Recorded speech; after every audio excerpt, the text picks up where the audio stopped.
TMNT 2007 was a weird moment in time for TMNT history. It's weird that it's about 14 years after Ninja Turtles 3 that this movie came out. Because in my mind, when I look back at this film, I almost feel like it was their attempt to try to bounce back from Ninja Turtles 3. I feel like their release dates were a lot closer, but when looking back, there was a long time in between these movies. But if you watch the film, it does feel like it's somewhat connected to that original trilogy. I've done a whole video talking about that subject. If you want to go check it out, go check it out. I'll link it here at the end. Now, this film, although not followed up on, was actually a pretty solid TMNT film. It's quick, it's brisk, the actors are pretty good. There's some real star power when you look back at it.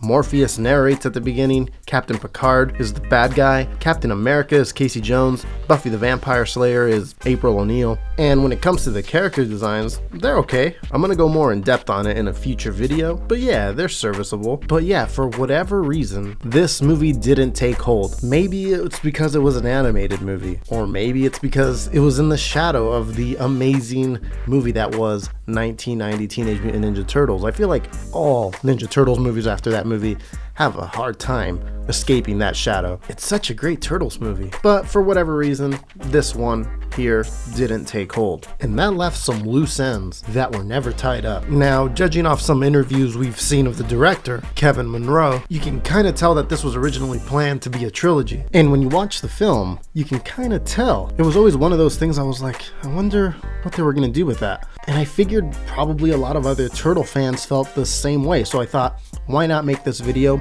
and talk about some of the loose ends in the 2007 film TMNT that were never properly tied up. Let's go to the interview I was talking about at the beginning of the video here. It can be found over on animatedviews.com. I'll leave a link down below. And it's not necessarily in the interview where we get the information we need. It's more in a paragraph after one of the quotes that reads, Monroe already had the blueprints in place for future films. TMNT 2 would have loosely adapted to the Turtles 13-part comic book saga City at War. Says Michelangelo feels like the odd man out among his brothers, not being taken seriously. And then it says, with the best intentions, the character runs away and joins the Foot Clan, donning a black bandana. And then it says, meanwhile, the Turtles travel to Japan and cross paths with Karai in an adventure resulting in the return of their arch nemesis, Shredder. And then it says in like quotations, fans hoping for the return of Bebop and Rocksteady would have been out of luck, as with the 90s live action movies, the legal rights to use Shredder's most famous minions were not a part of the package. I guess that was a problem then. Anyways, it goes on and talks about even TMNT 3. It says TMNT 3 would have featured the Triceratons, as well as the Technodrome's arrival from Dimension X, with Donatello being a catalyst for these events. Man, it would have been so cool to see these two sequels play out. Somewhere in the article it says something about them losing Splinter in the second movie and being forced to grow up. I don't know if they're talking about like actually like him dying or them just like losing him like they did in the original 1990 movie. But yeah, these two sequels are huge loose ends to this 2007 TMNT film. But yeah, seeing Mikey in a black bandana joining the Foot would have been pretty cool to see. You even get an idea of what the posters might have looked like for these movies. In the article it says TMNT 2 would have had a wet city and the manhole cover and Mikey's orange bandana lying on the ground. And its sequel would have had the Technodrome with the turtles very small in the foreground. I'm assuming that'd be like a nod to the 87 cartoon back in the day, like in the intro. And I think that would have been pretty cool to see, and I wonder if any artist online will try to recreate these sequel posters that never happened. That'd be pretty cool to see. If anyone does come up with that, send it my way and we'll talk about it here on the channel. You can also see some concept art for the film on this article and some other stuff as well. So if you want to check it out, like I said, I'll leave a link at the bottom. Go read this whole article. Okay, now, the Shredder gets mentioned in that second sequel, and if you've seen 2007 TMNT, you know that his shadow kind of hangs over the movie a little bit. In the opening sequence, during the narration, you kind of get a look at him too. It's in 2D animation, but you get an idea of how he might have looked. Before defeating their arch enemy, the Shredder. There's Karai mentioning him at the end of the movie. For soon, we will have further business together. The kind that involves familiar faces from your past. She doesn't mean... And who could forget Splinter's memento wall with the helmet of Shredder himself being displayed.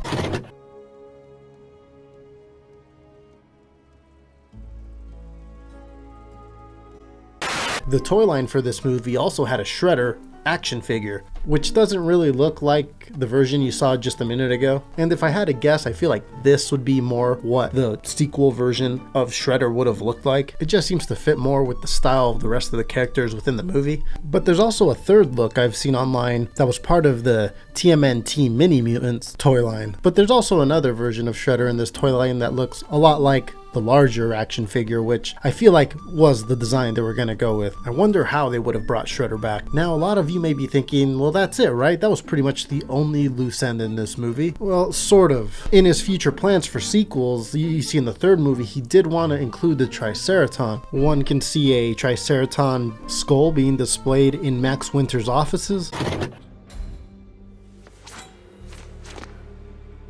If we had come here to hurt you, Now, yeah, this could be just a regular Triceratops skull, but I like to think a lot of fans like to think of this as a nice, at least nod to the Triceraton and that they were coming, at least to the big screen, because if you weren't aware, this film had 5 prequel comics leading up to it, which all appear to be in universe with this 2007 TMNT film. There was one for Michelangelo, one for Donatello, one for Raphael, one for Leonardo, and one for April. In the Raphael one, I believe they go toe-to-toe with the Triceraton. So this, more or less, is probably what they would have looked like in the sequel movies. We get another small clue of what they might have looked like, and I mean literally small, in another set of these mini mutant action figures. And I mean, yeah, maybe that's what they could have looked like in the sequels. I mean, you look Raphael right there, he looks exactly how he looks in that 2007 movie. Why wouldn't the Triceraton look like this in the sequels? Well, just from scouring the internet, researching this, and judging off the time frame when all this was going on, you kind of start to notice that it seems like the rules when it came to the continuity of these 2007 TMNT, at least outside of the movie, were a little loosey-goosey. There's a lot of people that I've seen confuse these 2007 TMNT to be the same turtles as the 2003 TMNT. And who could blame them? I believe there was a video game that came out that had the designs of these 2007 turtles, but with the voice actors of the 2003 turtles. Prepare to lose. You looking at me? Is this gonna take a long time? I'm taking you down. And if you look at this Triceraton toy and the 2003 Triceraton, the resemblance is striking. So maybe this isn't what they were gonna look like in that 2007 movie, but it's the closest thing we have, along with a couple frames from a prequel comic book. But yeah, also in the prequel comics, I believe the Utroms are mentioned very briefly, and it did look like Monroe did want to do the Technodrome in that third movie. But that's pretty much all the loose ends I could really dig up on 2007 TMNT. Like I said at the beginning of the video, it's an interesting moment in TMNT history. 90s fans kind of take ownership of it because it's somewhat in continuity with the original trilogy, but 2003 fans also kind of see it as theirs because it does kind of make sense. The 2003 cartoon was out for a few years and boom, they got a big movie, kind of like 90s fans did with the 87 cartoon, and then boom, they got their 90s movie. And this one just doesn't really get talked about that much, so I'm glad I got to talk about it here on this video, and I do plan to talk about it more in upcoming videos. I have some ideas as I was doing this one that I thought of that I think would make some pretty interesting videos. But I do have a question before I leave. What do you guys think about closure on these 2007 turtles? Would you like to see their stories wrapped up somehow? Whether it's an animated movie, either 3D or 2D, doesn't matter. We have been talking about here on the channel that Ninja Turtles should do kind of how DC Animated does their superhero animated movies and pump out an animated film from time to time. They got Batman vs. Ninja Turtles coming out, and then they have a Rise of the TMNT animated movie coming out. And I would like to see some original animated TMNT movies, at least a couple before they tried something like this, but eventually it would be nice to see this story wrapped up in maybe like a 2D animated movie. Yeah, I don't know, this one's kind of hard. I'm not as passionate about this one as I am about the 1990 movie, but still, it feels like there's a lot of unresolved story when it comes to these turtles. What did you think of these loose ends? Would you like to see them tied up somehow?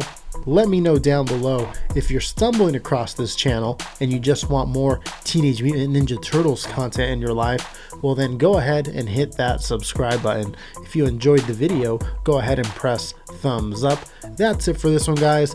Thanks for watching. I'll be back in a little bit with another one. I have a bunch of videos that I'm working on, so stay tuned, more to come. I'll see you in a little bit with another one. Take care. Ninja, vanish! Hey Turtle fans, thanks for watching the video. Don't forget to follow me on all the social media platforms, Twitter, Facebook, Instagram. It's a good way to stay in touch with the channel. And also, if you want, go ahead and give the video a share on your social media platforms, Reddit, Twitter, all that stuff. And let's spread Turtle Mania to the world. Once again, thanks everyone for watching. It really does mean a lot.